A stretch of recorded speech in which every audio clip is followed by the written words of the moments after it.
Hi, I'm Congressman Greg Stanton, and I represent Arizona's 9th District, and it's my honor to participate in the Veterans History Project. And today, we have an incredible person who is a veteran who lives in my district. It's Fannie Griffin McClendon, who served during World War II. It's an honor to meet you.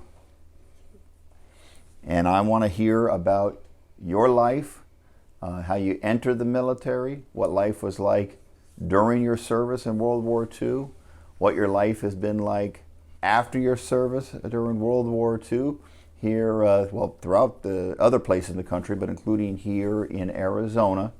And the reason we're doing this is that we can learn about you and we can benefit future generations who are studying about the brave women and men who served our country during World War II, and that's what the Veterans History Project is all about. So thank you for doing this, Major McClendon. All right, let's get started. Tell us about your early life. Where were you born, and what was life like when you were younger? I was born in Lafayette, Louisiana. My father was in World War I, but passed away when I was 5 years old. All right. And I had one sister. My mother worked in New Orleans. She was from New Orleans. And she worked for a professor from California, Dr. Hard. And during the Depression, things got pretty bad for them, so they went back to California. And my mother was asked by a woman if she'd come up to New Jersey and help her take care of her children. And we were in the convent school at the time, but she said only if I could take my children. All right.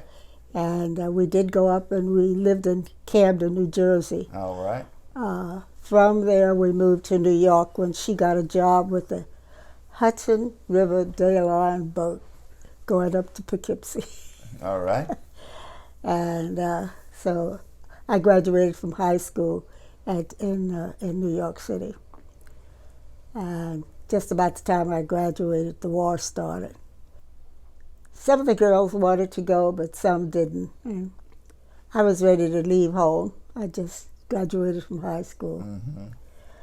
And I went down, and there were 5 women of color who took the exam, Fifth Avenue in New York.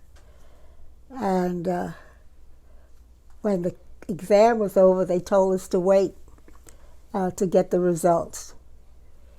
Then they told all 5 of us we failed. And 1 was a doctor, 2 were school teachers. So there was 1 woman who was a very good friend of someone who worked for Mrs. Roosevelt. Mm-hmm. And she said, go home, I'll call you and let you know what's happening. She right. called. And Mr. Gray, I remember his name, he called back and said, tell him to go down to 39 Whitehall Street, they'll get sworn in. I don't know what she did, but we all got in, and then we went on to basic training.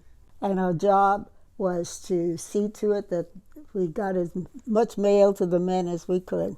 That's a very important work For the morale and communication for Right. people on the front lines to be able to hear from their families and to be able to send letters back home and Exactly. communicate with people back home. Very important work.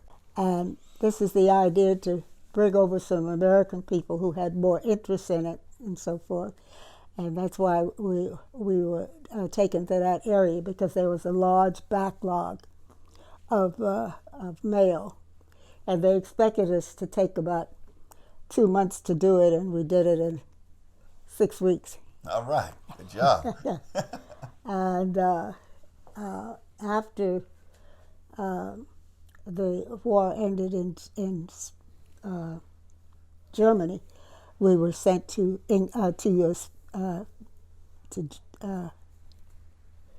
France. All right. Now, it's important for people watching this to know that the group that you were with overseas was a very important and historical group.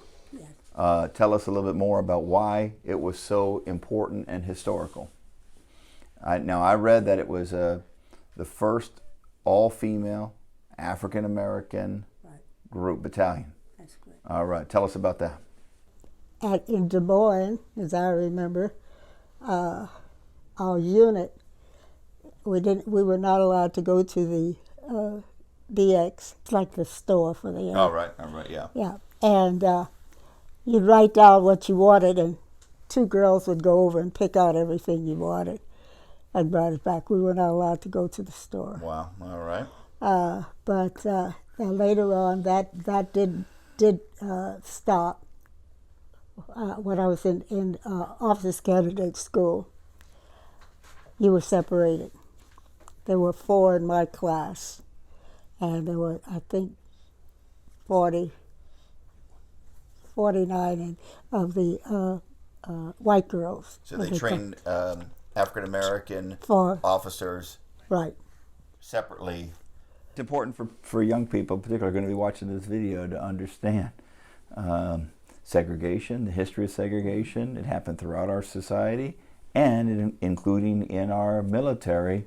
And so I really appreciate you sharing those stories so that the people watching this, historians and young people, have a better sense of them.